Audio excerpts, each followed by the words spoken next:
السلام عليكم ورحمة الله وبركاته شباب أولى ثانوي، عاملين إيه؟ إن شاء الله تكونوا ذاكرتوا اللي فات وخلصتوا بارت 1، والنهاردة إحنا معانا بارت 2 اللي هو بارت 2 من الليسن الأولاني.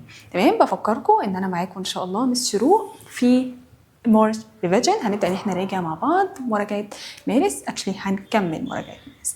يلا بينا نبدأ ونشوف إحنا معانا إيه. 21.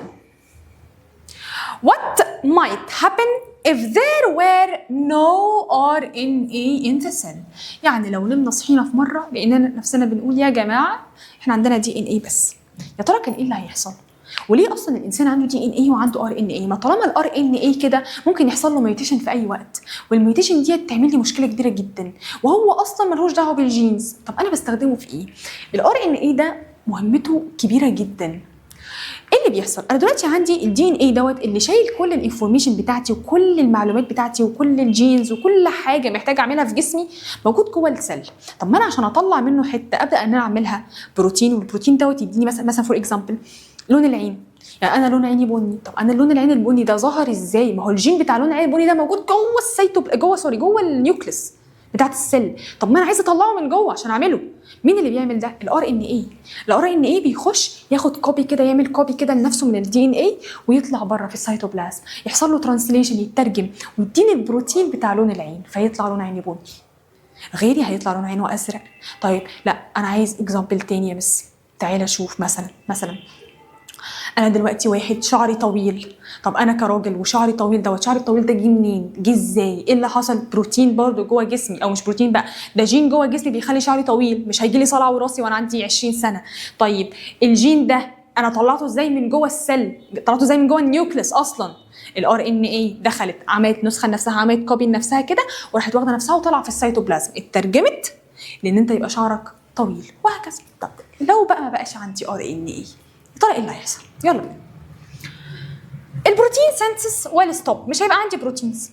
تمام؟ ليه؟ لان انا because of the presence of DNA او despite the presence of DNA. طيب دي صح او تمشي، البروتين هتقف برغم ان انا عندي ايه؟ دي ان اي، انا مش هيبقى عندي برضو بروتينز. طب اللي بعده proteins will continue to be synthesized normally. البروتينز هتبدا تتكون عادي جدا ولا كأن حصل اي حاجه. استحاله طبعا، ده هو اللي بيعمل لي البروتين اصلا، ده هو اللي بيترجم، هو اللي بيديني الكوبي. the number of nucleotides in DNA will increase. الدي ان اي مالهاش دعوه، مش هتتدخل، مش هتتحشر في حاجه، هي قاعده في حالها في النيوكليس، مالهاش دعوه بحاجه. طيب DNA will become capable of producing energy directly. اصلا الدي ان اي والار ان اي ما كانوش بيدوني انرجي، فمالهاش دعوه. يبقى الانسر هتبقى كام؟ هتبقى ايه؟ هتبقى لتر A. ليه؟ اصل البروتين هيقف. ليه يا مس البروتين هيقف؟ لان انا ما عنديش حد ياخد الكوبي ديت ويطلع ان هو ايه؟ يترجمها بره. تمام كده؟ طيب يلا نكمل. Question 22. When a person has a deep wound، يعني خلاص الراجل ده خلاص كده يا عيني ما بقاش عايش. A doctor advice him increasing the intake of protein rich foods. راجل نصحه الدكتور وقال له كل بروتين كويس جدا، كل اكل مليان بروتين. تفتكر ليه الدكتور عمل كده؟ هو اصلا كان البروتين بيعمل ايه؟ احنا كنا بناكل بروتين ليه؟ بروتين ايه لازمته في جسمنا؟ البروتينز بتبدا ان هي تبيلد السيلز تاني، تبدا ان هي تبيلد التيشوز تاني. يبقى تعالى because proteins are involved in building body tissues and replacing damaged ones. هو بيعمل كده فعلا. طب 2 because proteins are the primary source of energy. غلط. الجلوكوز هي البرايمري سورس اوف انرجي، وانا هنا الراجل يعني تعبان ميت، يعني مش هديله انرجي دلوقتي، خليه يرتاح شويه. طيب because proteins store energy for long period. لا اللي بيعمل كده كانت عندي الفاتس. تمام؟ طيب because proteins prevent water loss from the wound. لا برضه مش بتعمل كده. يبقى مين الاساس عندي؟ هو انا هاكل بروتين كتير ليه؟ انا هاكل بروتين كتير علشان ابدا ان انا اعالج تاني اللي حصل واعيد بناء تاني، اعمل ريبيلدينج لايه؟ للواند اللي حصلت او للتيشوز اللي خلاص بقت دامجد. يبقى الانسر will be A. اللي بعده question 23. Which of the following doesn't contain nitrogen in its structure؟ هو مين الوحيد اللي كان عنده نيتروجين؟ الوحيد اللي كان عنده نيتروجين اصلا كان البروتين. تمام كده؟ البروتين mainly بيكون مليان نيتروجين. طيب مين من دول بقى ما فيهوش نيتروجين؟ اول حاجه الاميون بودي، لا دي فيها نيتروجين. طيب الانزيم دي فيها نيتروجين. ليه؟ اصل كل الحاجات دي ايه؟ كل الحاجات دي بروتينز. طيب المسلز بروتينز دي كمان فيها. طب مين الوحيده اللي ما فيهاش؟ البلانت سيل وول. البلانت سيل وول معموله من السليلوز اللي هو كربوهيدرات. تمام كده؟ يبقى انا عندي ايه؟ دي. يبقى الانسر هتبقى دي لان هو قال لي كلمه ايه؟ doesn't. ونخلي بالنا من الايه؟ من النوت والاكسبت والكلام الحلو ده. تمام؟ طيب يلا بينا question 24. طيب يلا بينا question 24. CRISPR Cas9 تمام، دي عباره عن تكنولوجي بعمل بيها ايه يا ترى؟ تعالى افتكر كده الكريسبس Cas9 دي انا كنت بعمل بيها ايه؟ كريسبس Cas9 دي كانت بدخل بسيزر كده صغنن، هاي كواليفايد سيزر كده، كان يدخل ويقص حته من الجين البايظ. مثلا انا عندي الدي ان اي بتاعي اهوت، ادي الدي ان اي بتاعي وادي النيتروجين سبيسز. تمام. طيب النيتروجين سبيسز ديت انا عندي مثلا السيكونس ده عمل لي مرض، الكود ده عمل لي مرض وانا مش عايزه المرض ده، هروح داخل اعمل ايه؟ هروح داخل قاطع الحته دي. تمام. بقطعها ازاي؟ ايه التكنولوجيا اللي بقطع بيها؟ هي الكريسبس كاس 9 وابدا ان انا اريبليس. تمام. يبقى انا بصحح بيها الايه؟ الاخطاء بتاعه الجينز. طيب تعالى نشوف بقى. اتس لايت مايكروسكوب. لا هي مش لايت مايكروسكوب. طيب اتس دايجستيف انزيم. لا هو ملوش اي دعوه بالانزيمز ولا اي علاقه بالدايجستشن. اتس ا دايت سيستم. لا هو مش دايت سيستم. امال هو ايه؟ هو عباره عن هاي بريسيجن موليكولار سيزر. بيعمل ايه؟ بيبدا ان هو يشيل لي اي ديفو موجود فين؟ موجود في الدي ان اي. اي حاجه غلط موجوده في الدي ان اي هو بيشيلها. تمام كده؟ يلا بينا على question 25. Which of the following alternation represents the correct order for the speed of obtaining energy؟ يعني من الاخر انهي ترتيب من دول هيديني انرجي اسرع؟ يعني انا لو تعبان دلوقتي وعايز اخد انرجي، اخد انهي الاول؟ اخد انهي من الثلاثه دول الاول؟ ستارش، فات، جلوكوز. هبدا بالستارش اللي هو بولي ساكرايد، بعد كده الفات اللي هي ليبيدز، بعد كده الجلوكوز اللي هو مونو ساكرايد. لا طبعا ده اول حاجه بتديني هي المونوساكرايد لان هي بسيطه جدا، وطالما هي حاجه سامبل جدا يبقى هتتكسر بسرعه جدا وتديني انرجي اسرع. طيب جلوكوز تمشي. بعدين السكروز ده اللي هو ايه؟ السكروز ده دايساكرايد. طيب والستارش اللي هو بولي ساكرايد دي تمشي. تمام. طب اللي بعده سيليلوز اللي هو بولي ساكرايد برضو، بعدين جلوكوز بعدين فاتس. لا لازم الجلوكوز تبقى الاول. طيب الجلايكوجين اللي هو كربوهيدرات بقت فاتس اتخزنت كتير جدا جوه الليفر وجوه الماسلز يعني، وشويه كده لو سيبناها شويه كمان ما حرقناهاش هتبدا ان هي تاخد نفسها كده وتتخزن از فاتس في الاديبوس سيلز. ولا البروتينز اصلا مش بيديني انرجي، والسكروز لا طبعا مش هستخدم ده. فهتبقى الانسر عندي هتبقى بي اللي هو جلوكوز سكروز بعدين ستارش المونوساكرايد بعدين الدايساكرايد وفي الاخر البولي ساكرايد. طيب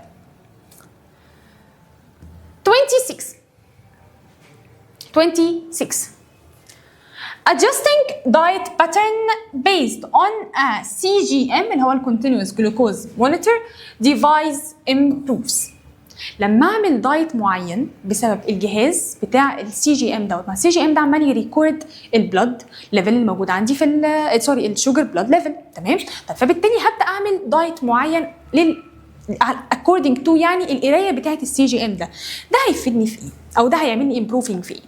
بون دانستي هيبدا يظبط لي البون دانستي والعظم والكلام؟ لا.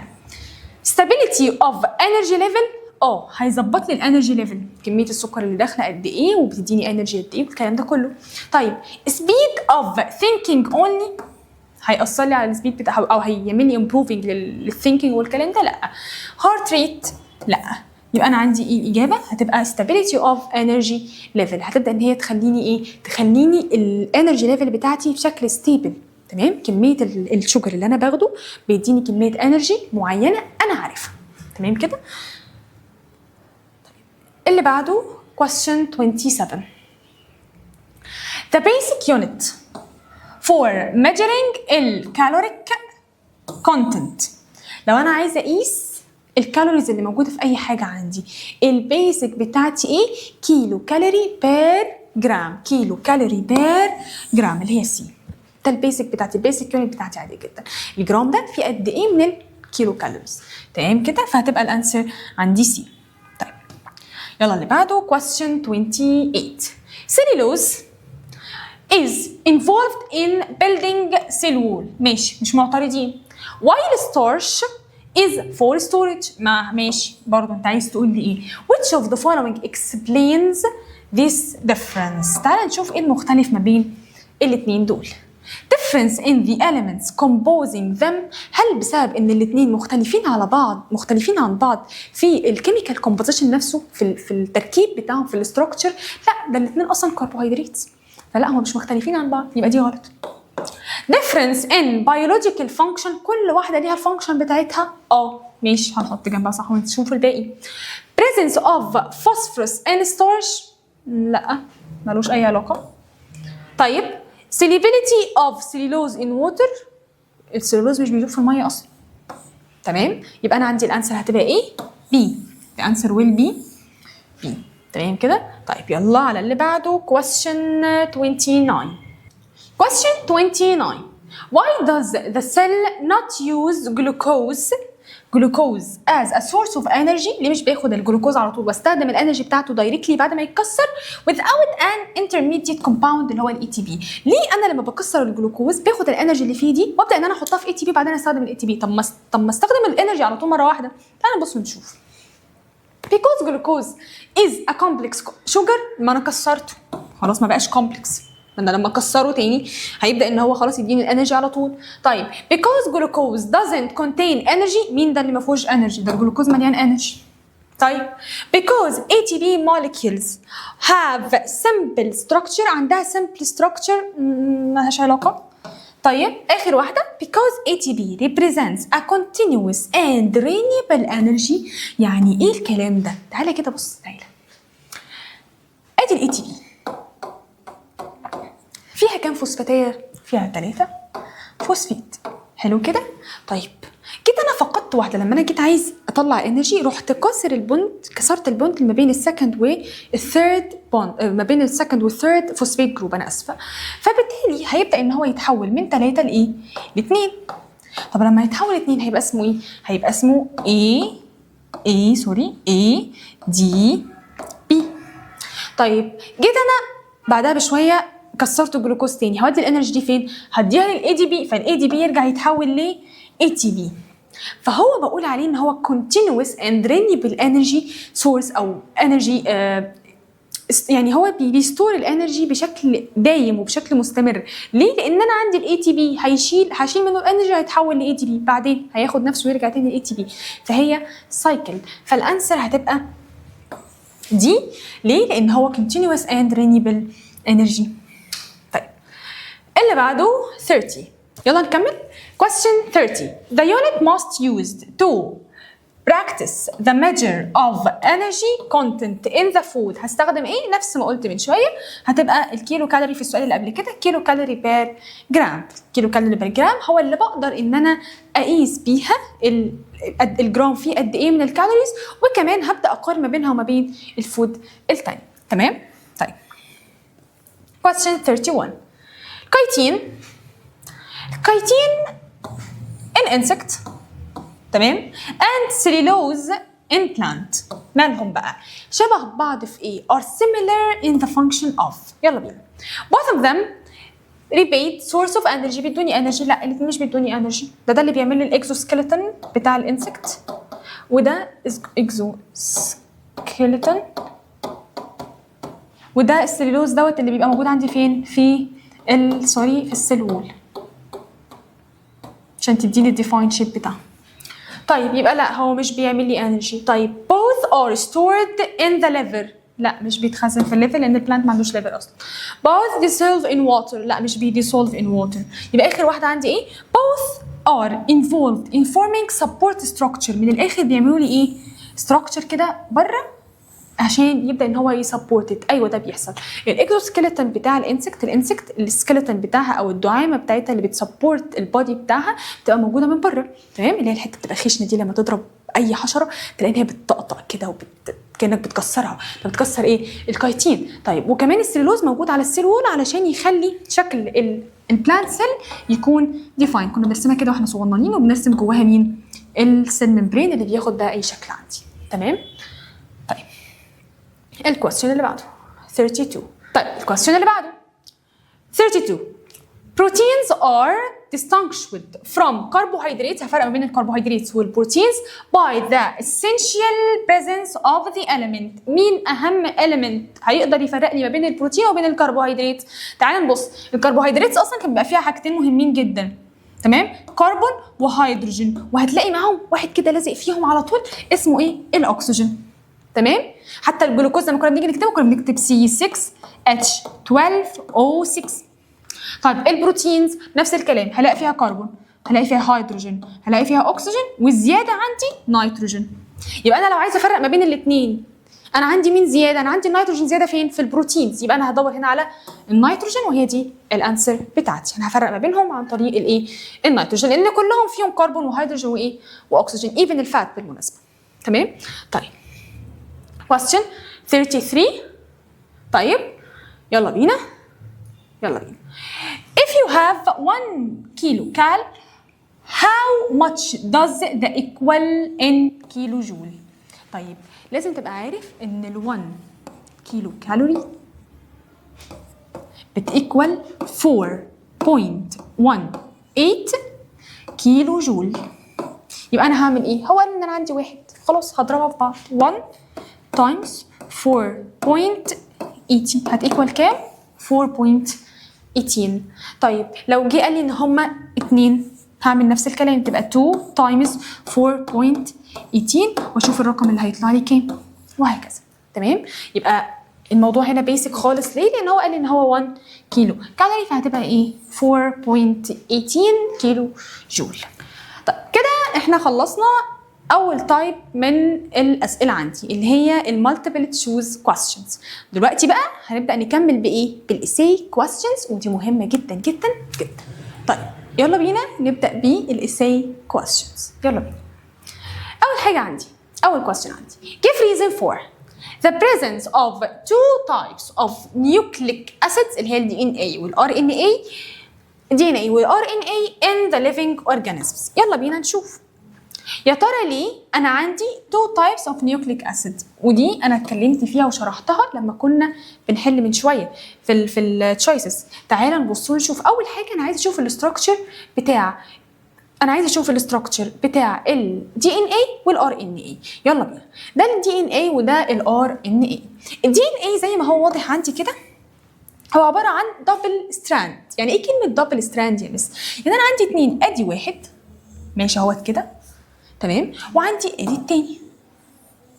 طيب هو ايه لازمه الاثنين دول مع بعض؟ الاثنين دول لما بيكونوا موجودين مع بعض، لو في واحد فيهم حصل له ميوتيشن هنا مثلا ودي ما بقتش موجوده، بقى سهل عليا، هيبقى سهل عليا ان انا يبقى عندي هنا التمبلت، والتمبلت ده هيبدا ان هو يعوض اي مشكله تانية حصلت. طيب الار ان اي دوت اهوت هو سنجل ستراند، يبقى ده دبل ستراند وده سنجل ستراند. طيب السنجل ستراند الحلو دوت بيعمل ايه؟ كان بيعمل له البروتينز. طب لو حصل ميوتيشن ودي اتشالت من مكانها هعرف اعوضها؟ لا مش هعرف اعوضها، خلاص هيترجم زي ما هو كده. يبقى تاني لما يجي يقول لي انا ليه عندي 2 تايبس من النيوكليك اسيد اللي هي الدي ان اي والار ان اي، لازم في الاول اقول له ان الدي ان اي دوت ماله؟ بقول عليه دبل ستراند، تمام، دبل ستراند. طيب ده خلى عندي ايه؟ ده بيخليه مور ستيبل اهوت which make it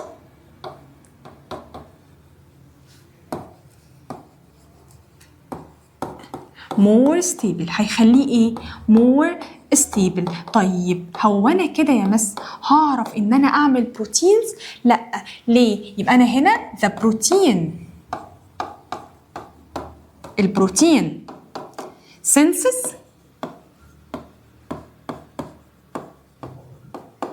هيحصل لها ايه؟ ويل ستوب. ليه؟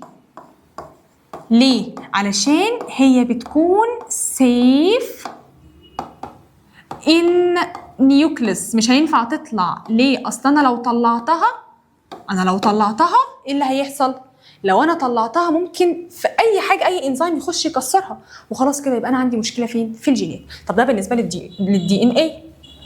طب لو انا هتكلم على ار ان اي، تعالى نشوف الار ان اي شكله عامل ازاي. الار ان اي دوت ده سنجل ستراند زي ما شفنا من شويه، ادي ده سنجل ستراند. طيب السنجل ستراند ده انا بستخدمه في ايه؟ بستخدمه في البروتين. طيب لو بقى عندي سنجل ستراند بس اللي هو الدي ان اي بس، ده ممكن يأثر عليا في ايه؟ ان هو any mutation، اي ميوتيشن هتحصل will change the protein، فبالتالي هيبدأ يغير لي في ايه؟ اهوت يبدأ يغير لي كمان في ايه؟ changing in genes. الجينز نفسها هيحصل لها ايه؟ هتتغير. تمام كده؟ يبقى اي ميوتيشن هتحصل في الار ان اي، لو انا عندي ار ان اي بس هيبقى سهل جدا ان انا اغير في الجينات، وسهل جدا ان انا اغير في البروتينز، بالتالي ممكن يحصل لي ميوتيشنز كتير جدا، طفرات كتير جدا. واغلب الطفرات على فكره اللي بتيجي بتبقى اغلبها امراض، فالامراض الجينيه هتنتشر بشكل كبير. تمام؟ ادي اول كويستشن. يلا بينا على الكويستشن اللي بعده.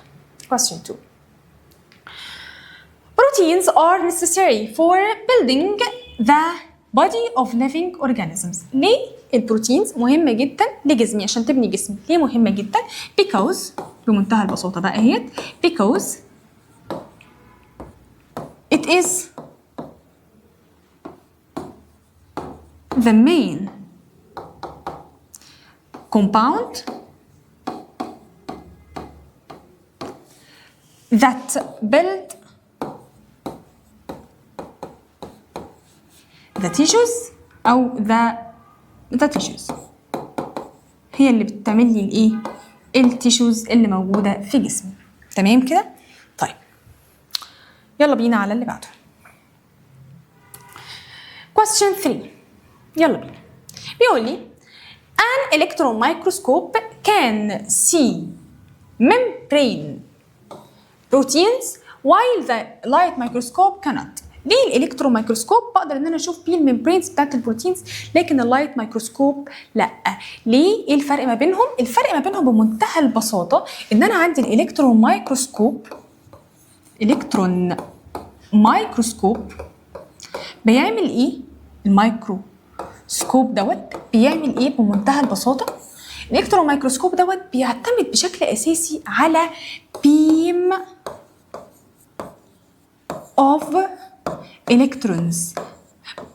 بيبقى عندي شويه الكترونز كده، الالكترونز دي بيكون ليها ويف لينث معين انا كمان بقدر اتحكم فيه، فبالتالي بتبان الصوره اكبر واوضح كمان. تمام؟ يبقى انا عندي بيم اوف الكترونز هاف ويف لينث، عندها ويف لينث معين. الويف لينث دوت هيساعدني في ايه؟ هيبدا ان هو make the image، هيخلي الايمج بتاعتي مالها واضحه اكتر. تمام؟ larger مثلا. طيب اللايت مايكروسكوب لا، اللايت مايكروسكوب بقى احنا لسه بنعتمد على ايه؟ احنا لسه بنعتمد على الانتنسيتي اوف لايت، يعني كل ما كان اللايت عندي واضح اكتر وكتير هلاقي ان انا عندي الايمج بتاعتي واضحه بشكل كبير. وكمان انا بعتمد على اللايت كمان، يعني انا ممكن حتى لو حتى كبر على قد ما اقدر عمري ما هشوف اللي بشوفه فين؟ في الالكترون مايكروسكوب. يبقى انا عندي في اللايت مايكروسكوب اللي بيحصل عندي في اللايت مايكروسكوب ان انا هنا بعتمد على او depends on ايه؟ source of light، بعتمد على source of light. كل ما كانت الانتنسيتي بتاعه اللايت عاليه ده يخليني اشوف احسن، غير ان الويف لينث بتاع اللايت برضو بيأثر على الايمج. يبقى هنا الانسر بمنتهى البساطه ان الالكترون مايكروسكوب يا جماعه انا مش بعتمد فيه على لايت، مش بعتمد فيه على حاجه عاديه كده، ده انا بعتمد فيه على بيم اوف الكترونز، شويه الكترونات كده. الالكترونز دي بيكون ليها ويف لينث معين بتوريني الصوره بشكل اكبر ونقي اكتر وشكل واضح اكتر. اللايت مايكروسكوب لا، ده انا بعتمد على سورس اوف لايت والانتنسيتي بتاعتها. طيب اللي بعده يلا بينا على question 4. question 4 explain the role of mitochondria. تعالى نشوف الميتوكوندريا بتعمل ايه in recharging the ATP. طيب قبل ما اتكلم خالص اصلا في الموضوع دوت، انا لازم اشوف شكل الاي تي بي والاي تي بي شكلهم بيبقوا عاملين ازاي او ايه اللي بيحصل.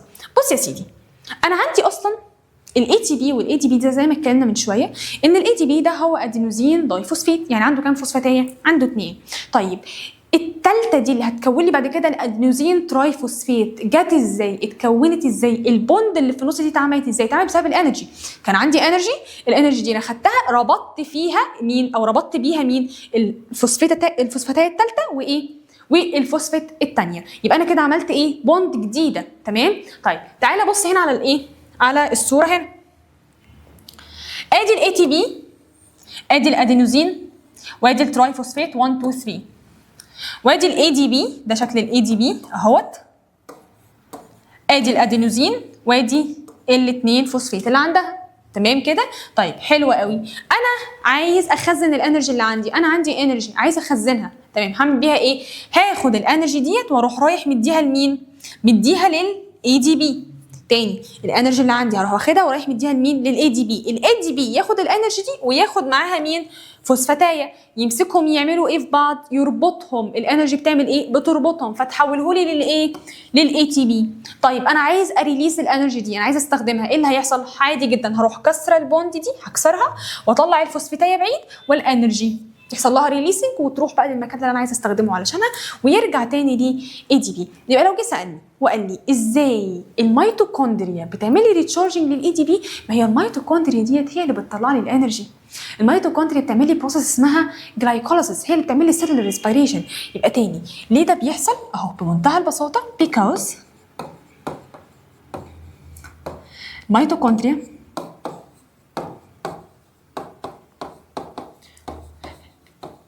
ميتوكوندريا بتعمل ايه الميتوكوندريا ديت؟ breaking down، هتبدا تكسر لي مين؟ تكسر لي الجلوكوز. breaking down الجلوكوز. طيب لما تكسر لي الجلوكوز دوت هتكسره لي ازاي؟ هتكسره لي with oxygen. ليه؟ to get energy. طيب الانرجي اللي انا جبتها ديت، الانرجي اللي بقت معايا دلوقتي ديت وانا خدتها، هبدا اعمل بيها ايه؟ هي which الانرجي بقى هي اللي هتبدا تعمل which recharging ال ADP. يعني مثلا عايزه اعملها بشكل ايكويشن، عايزه افهم الايكويشن اصلا واعملها شكلها ازاي. عادي جدا، ادي ال ADP بزود عليه فوسفيت جروب. تمام كده؟ بزود عليه الفوسفيت جروب ديت، بزود معاها كمان الانرجي، بتبدا ان هي تديني ايه؟ بتبدا ان هي تديني الاي تي بي. يبقى عشان الاي تي بي تتكون لازم يكون عندي 3 حاجات. لازم يكون عندي الاي دي بي، لازم يكون عندي الفوسفيت جروب اللي تايهه ديت وعايمه كده عشان اخدها واعلقها، وعندي الايه؟ الانرجي اللي هبدا اربط بيها الفوسفيت. تمام كده؟ يلا بينا على اللي بعده. يلا بينا. question 5. Carbohydrates are considered the main source of energy in living organisms. يعني انا ليه بعتمد بشكل اساسي على الكربوهيدرات في الانرجي مش بعتمد على الليبيدز؟ ليه؟ because عادي جدا اهوت، because زي ما قلنا في الاسئله التشويس عادي جدا، because it get energy faster than مين؟ الفاتس. طيب بس خلي بالك من حاجه مهمه جدا، احنا اتفقنا ان الفاتس او الليبيدز بتديني انرجي اكتر، بتديني قد ايه؟ توايس من الانرجي بتاعت الكربوهيدرات. يعني تقريبا ده بالظبط، يعني هقولها لك بالظبط كده ايه اللي بيحصل. انا عندي الواحده من الجلوكوز او الواحده من الكاربس، واحد كاربس بتديني 4 من الانرجي. تمام كده؟ طيب انا عندي بقى خلي بالك الواحد من الفاتس او من الليبيدز بتديني قد ايه؟ بتديني 9. ده هي كمان اكتر من التوايس بحاجه بسيطه، اكتر من الدبل بتاعهم بايه؟ بحاجه صغننه جدا. تمام كده؟ طيب يلا على اللي بعده. question 6. يلا question 6. Give reason why is RNA not used as a permanent store for genetic information even though it carries in nitrogenous bases. نفس الكلام عادي جدا، احنا بنعيد في نفس المعلومة. ليه ال RNA ما اقدرش استخدمه كجينيتك ماتيريال؟ ليه ما اقدرش اقول عليه ان هو يا جماعه اللي هينقل لي الجينيتك انفورميشن عن طريق الجنريشنز بتاعتي؟ ليه بعمل كده؟ عشان هو عباره عن سنجل ستراند، والسنجل ستراند ده ممكن يحصل له ميوتيشن. لو حصل له ميوتيشن عملت جين جديد، اللي انا عملت بروتين جديد. وسهل جدا في السنجل ستراند او سهل جدا في الار ان يحصل ميوتيشن. وخلي بالك الفيروس اصلا ار ان اي، انا اسفه. عشان كده الفيروس بيتغير على طول. عارف البرد اللي بيجي لك ده؟ انت النهارده عندك برد، حلو كده، تيجي السنه الجايه المفروض انت خدت مناعه بقى من البرد، السنه الجايه بيجي لك برد ليه؟ طب السنه اللي بعدها بيجي لك برد ليه؟ ما انا بقالي 20 سنه عايش بيجي لي برد كل يوم. ليه ده بيحصل؟ ليه كل سنه اللي بيجي لي برد جديد؟ عشان البرد دوت ده فيروس، والفيروس دوت عنده ار ان اي، والار ان اي بيحصل لها ميوتيشن كتير. فلما يحصل لها ميوتيشن جديد هو بيعمل صفه جديده انت ما تعرفهاش، فيعمل لك مرض تاني، يجي لك يخش جوه جسمك ويمرضك تاني من اول وجديد. فتخيل بقى لو كانت اجسامنا كمان معموله من ار ان اي، احنا كل يوم كنا هنبقى بشكل. تمام؟ يبقى ليه الار ان اي ما اقدرش استخدمه؟ يبقى because it is single strand. طب وده هيأثر عليا بايه السنجل ستراند دوت؟ which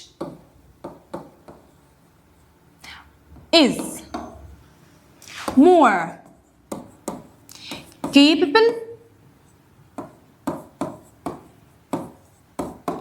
to mutation. طيب والميوتيشن دي بتعمل لي ايه؟ الميوتيشن دي بتعمل لي ايه؟ will form which will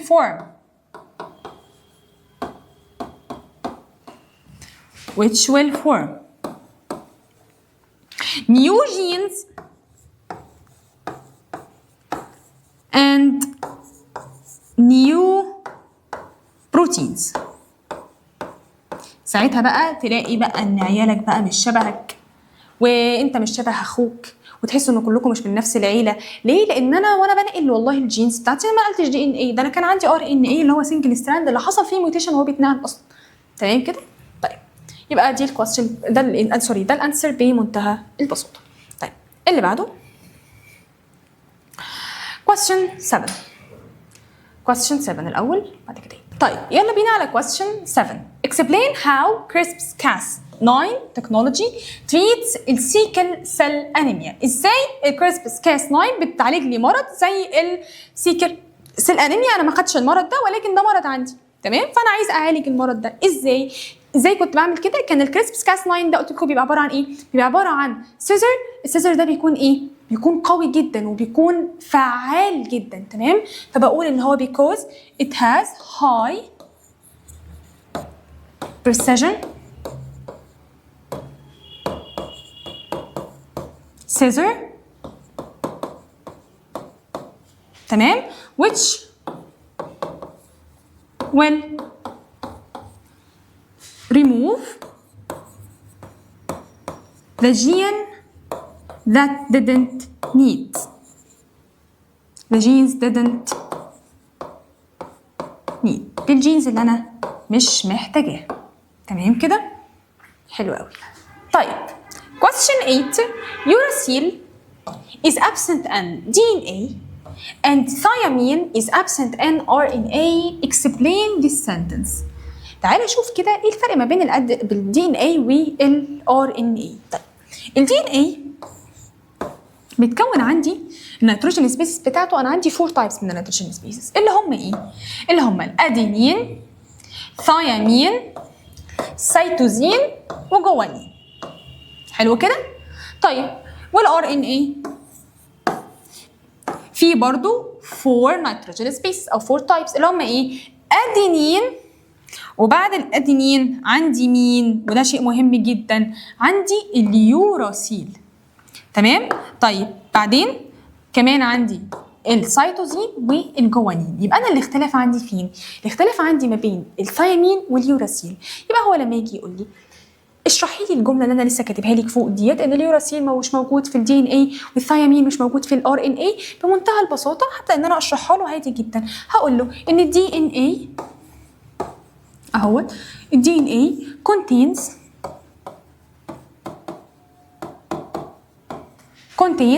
الادينين والثيامين والسيتوزين والجوانين. تمام؟ طيب وبالنسبه للار ان اي عادي جدا، ادي الار ان اي contains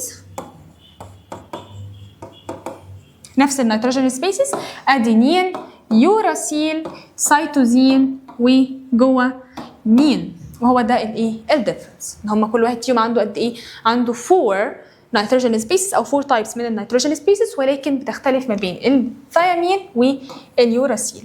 تمام. اللي بعده question 9. Explain in genetic engineering plays a role in food sustainability despite climate change. تعالى نشوف الجيناتيك انجينيرينج ازاي قدرت ان هي تأثر على جسمي بشكل كبير جدا. اللي هو ايه من الاخر؟ عندي اللي هو الكريسبس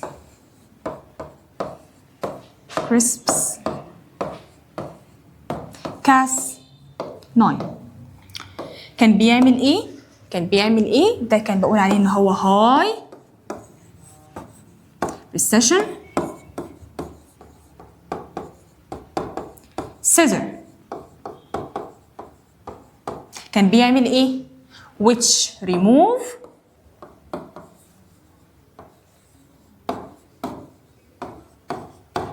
كان بيعمل removing ليه؟ which remove the genes didn't need، لا انا مش محتاجها. تمام كده؟ وكده ده الانسر 9.